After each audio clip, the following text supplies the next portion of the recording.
یہ لفظ مبارک ہمارے ہاں عرف میں بھی استعمال ہوتا ہے. یہ جب کوئی شخص بولتا ہے نا مبارک، تو اس سے خوشخبریاں ذہن میں آتی ہیں، اس سے کامیابیاں ذہن میں آتی ہیں.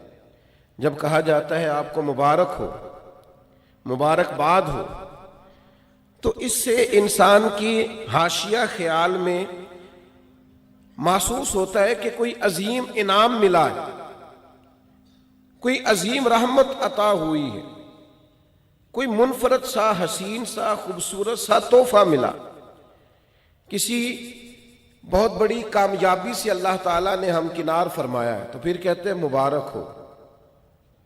تو نبی پاک نے رمضان المبارک کو فرمایا شہر مبارک، یہ مبارک مہینہ ہے، برکت والا مہینہ، یعنی اس کا ہر لمحہ ہی مبارک ہے. روزہ رکھیں تو پھر بھی مبارک ہے، افطار کریں تو پھر بھی مبارک ہے. رمضان المبارک کے اندر کسی کو روزہ افطار کرائیں تو پھر بھی مبارک ہے. اس ماہ نور و سرور کے اندر قرآن مجید تراویح میں سنائیں تو پھر بھی مبارک ہے، پیچھے ہو کے سنیں تو پھر بھی مبارک ہے. رب دے توفیق، اللہ کرے فضل، تو رمضان المبارک کے اندر اگر ملے توفیق بندہ بیت اللہ کی زیارت کرے تو بڑی مبارک ہے. اور اگر اللہ توفیق دے اور انسان یہ ماہ مبارک مدینہ منورہ میں گزارے تو پھر بڑی مبارک ہے. تو ہر لمحہ مبارک ہے، ہر گھڑی مبارک ہے. رمضان سارا ہی مبارک ہے. پہلا عشرہ بھی مبارک ہے، درمیان والا بھی مبارک ہے، آخری بھی مبارک ہے، تاک راتیں بھی مبارک ہیں، لیلۃ القدر بھی مبارک ہے. تو حضور نے فرمایا شہر مبارک، یہ کیا ہے؟ مبارک مہینہ ہے. کون سا مہینہ ہے؟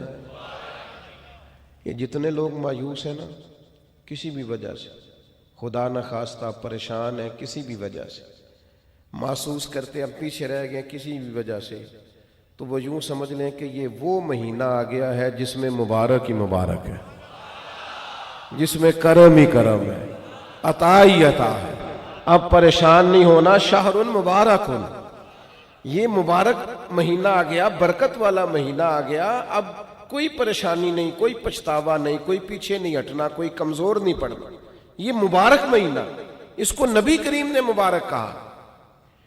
تو اس کے لمحے لمحے میں آپ نے تصور باندھنا ہے کہ یہ مبارک دن ہے. اس میں رزق آئے گا تو وہ بھی مبارک ہی آئے گا. کوئی شخص ملے گا تو انشاءاللہ خیر ہی ہوگی، کوئی عمل کریں گے تو انشاءاللہ برکت ہی ہوگی. کہیں ہم اللہ کی رضا کے لیے کچھ خرچ کریں گے تو پھر بھی برکت ہی ہوگی. مہینہ ہی مبارک، اس کو نبی کریم نے مبارک کہا ہے. لہٰذا جو پریشان لوگ ہیں نا وہ یوں سمجھیں کہ رمضان کا چاند طلوع ہوتے ہی وقت ہی مبارک کا شروع ہو جائے گا.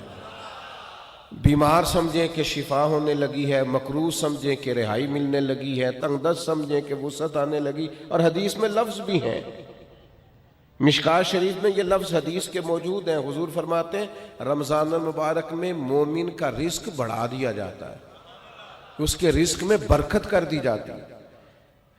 اللہ تعالیٰ اپنے فضل سے وسعت فرما دیتا